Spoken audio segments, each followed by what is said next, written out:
class student. Today we are going to start the chapter second. Chapter name is Lhasa की ओर.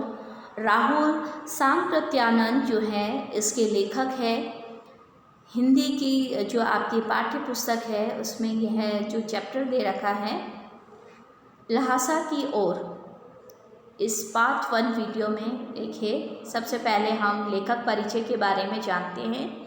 राहुल सांकृत्यानंद जो है उनका जन्म 1893 में उनके नैनीहाल गांव पंदाहा आजमगढ़ उत्तर प्रदेश में हुआ था. ये उनका पैतृक गांव था. उनका जो मूल नाम था केदार पांडे था और इसके बाद में उन्होंने 1930 में, जब इनका नाम राहुल क्यों पड़ा, 1930 में इन्होंने श्रीलंका जा कर के बौद्ध धर्म ग्रहण कर लिया. तब से इनका नाम राहुल सांकृत्यानंद हो गया. इनकी जो शिक्षा जो थी काशी, आगरा, लाहौर में हुई थी और आगे चल कर के जो है इन्होंने बहुत भाषाओं का ज्ञान प्राप्त किया और ये पाली, प्राकृत, अपभ्रंश, तिब्बती, चीनी, जापानी, रूसी अनेक आदि भाषाओं के जानकार बने और उन्हें इन भाषाओं में महापंडित कहा जाने लगा. इनका देहांत 1963 में हुआ है. इनके द्वारा जो रचित रचनाएं जो है वो ज़्यादातर कहानी के रूप में, उपन्यास के रूप में, यात्रा व्रत, जीवनी के रूप में, आलोचनाएं, शोध आदि विधाओं में इन्होंने साहित्य सृजन किया.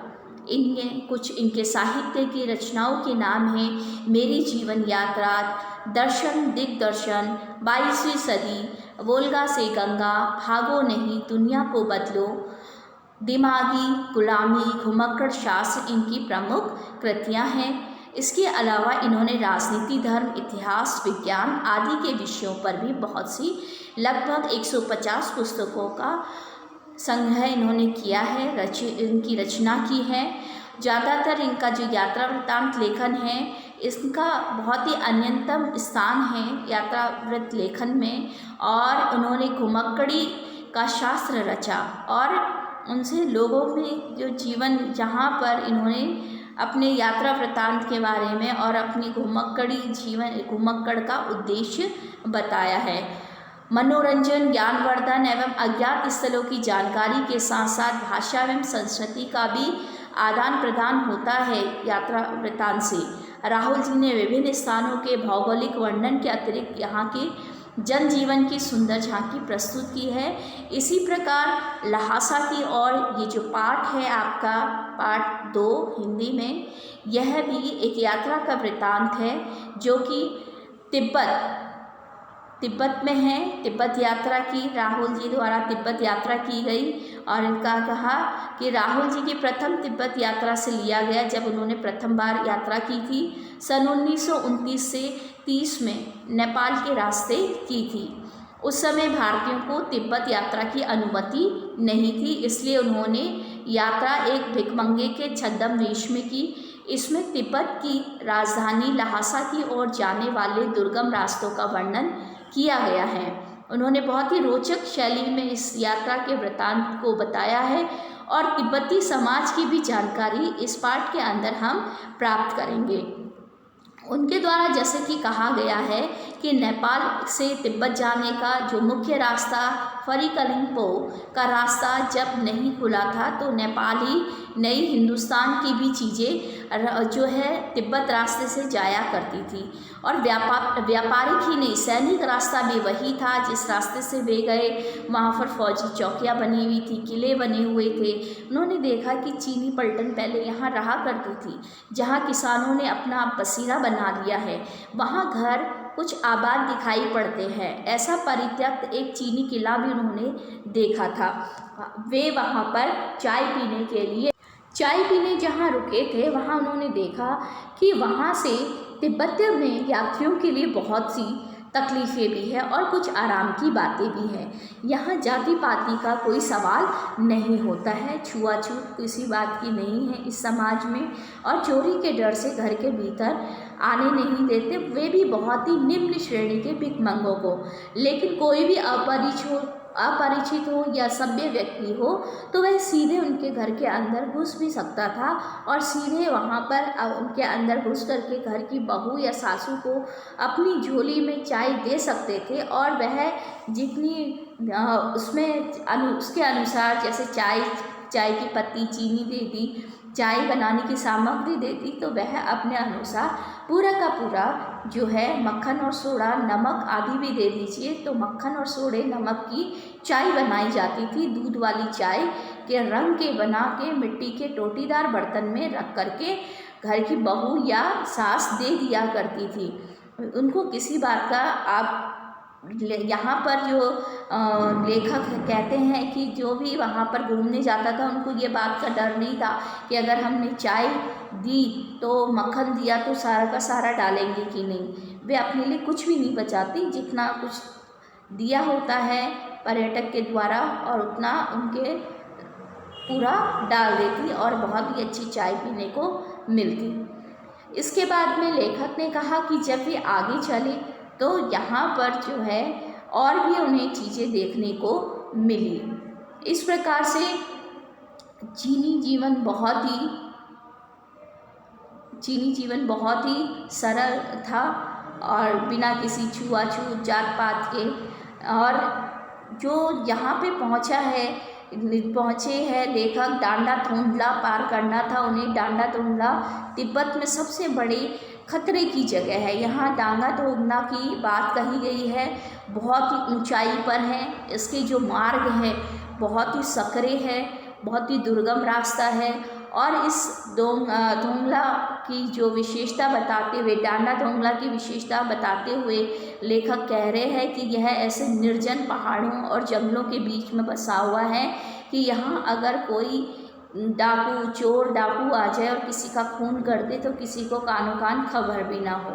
शायद इसी कारण से, निर्जनता के कारण और इस सूनेपन के कारण यहाँ के जो लोग होते हैं वो गैर कानूनी रूप से यहाँ पर हथियार रखते हैं। हथियार रखने का यहाँ कोई कानून ही नहीं है, क्योंकि वे लोग हथियार अपने घर घर में, चीनी लोग इतना इस प्रकार से हथियार रखते हैं जिस प्रकार से बच्चे खिलौने रखते हैं। उनके लिए आम बात होती है हथियार रखना, पिस्तौल, बंदूक, अलग अलग तरह के। तो ये सब बातें इसीलिए लेखक ने कही कि हो सकता है यहाँ पर इस तरह से दुर्गम स्थानों पर चोर डाकुओं से बचने के लिए लोग अपने बचाव के लिए बिना किसी कानून के हथियार रखते हैं। और शायद इसीलिए ही यहाँ ऐसा कानून बना भी नहीं है। तो यहाँ पर दया करना अर्थात कुछ जो है भीख मांगते हैं, भीख मांगने के लिए ऊंची ऊंची जो शब्द है उस शब्द का प्रयोग करते हुए भीख मांगते हैं। आगे जो है अगला पड़ाव 16 से 17 मील का नहीं था। लेखक ने सुमति से कहा यहाँ से लंकोर तक के 2 घोड़े कर लो और सामान भी रख चलेंगे और चढ़ बैठेंगे। यहाँ से लंकोर की तरफ रवाना हुए और सुमति जो इनके साथी थे वहाँ पे उस गांव के जाने माने उनके मित्र भी थे और इस स्थान से भली भांति परिचित थे।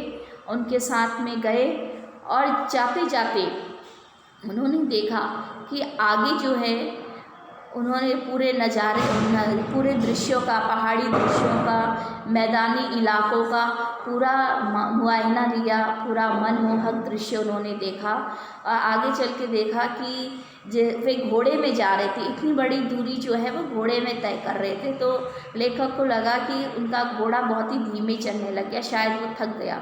चढ़ाई की थकावट थी, बहुत चढ़ाई की थी और लेखक को उसे मारना भी अच्छा नहीं लगा क्योंकि दया आ रही थी। लेकिन इस कारण से उनका जो घोड़ा है पिछड़ गया, उनके साथी आगे निकल गए और 1.5-2 मील चल कर के आगे जिस रास्ते से उनको जाना था उसका उल्टा रास्ता उन्होंने पकड़ लिया। उन्हें समझ में नहीं आए, एक रास्ते से 2 रास्ते जाया करते थे और बहुत ही उस रास्ते पर वे बहुत ही आगे निकल गए। करीब 4-5 बजे जो था वो सुमति जी उनका इंतज़ार करते रहे और बहुत ही गुस्से से तमतमाए।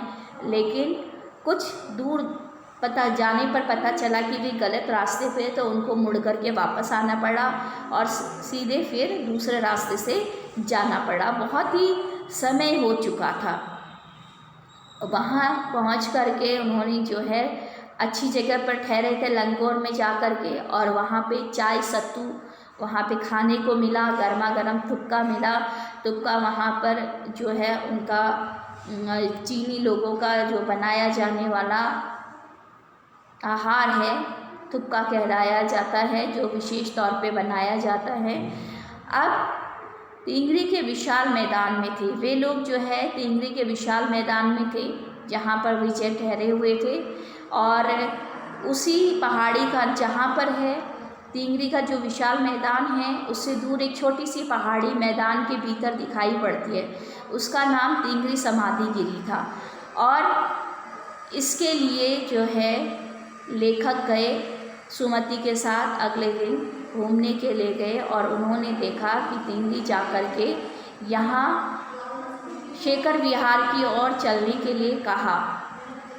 तिब्बत की ज़मीन जो है बहुत ही छोटी छोटी जागीरों में बटी हुई थी। वहाँ की भौगोलिक परिस्थिति का मुआयना करते हुए लेखक ने लिखा कि वहाँ की ज़मीन छोटी छोटी जागीरदारों में बटी थी और जागीरों का बहुत सा हिस्सा जो है मठों के हाथ में है। बौद्ध धर्म के अनुयायी जहाँ पर रहते हैं वे मठ में रहते हैं और अपनी अपनी जागीर में हर एक को जागीरदार का कुछ खेती खुद भी करता है, जिसके लिए मजदूर बेगार में मिल जाते हैं। आदमियों के लिए राजा से कम नहीं होता था। जो जागीर के लिए शेखर की खेती के मुखिया भिक्षु नमसे जो है भिक्षु को कहा जाता, मुखिया भिक्षु को, बहुत ही भद्र बहुत ही अच्छे पुरुष होते थे, बहुत से प्रेम से मिले। और उस वक्त जो लेखक का वेश था ऐसा नहीं था कि उन्हें कुछ भी ख्याल करना चाहिए था। यहाँ एक बहुत अच्छा मंदिर था जिसमें कंजूर बुद्ध वचन अनुवाद की हस्तलिखित 103 पोथियाँ रखी हुई थी और लेखक वहीं पर आसन लगा कर के बैठ गए। वह छोटे मोटे कागज़ पर बड़े ही अच्छे अक्षरों पे लिखी हुई थी किताब। एक एक पोथी 15-15 शेर से कम नहीं थी, बहुत ही वजनीदार थी। सुमति आसपास के यजमानों के बारे में पूछने लगी, वे मिलना चाह रहे थे।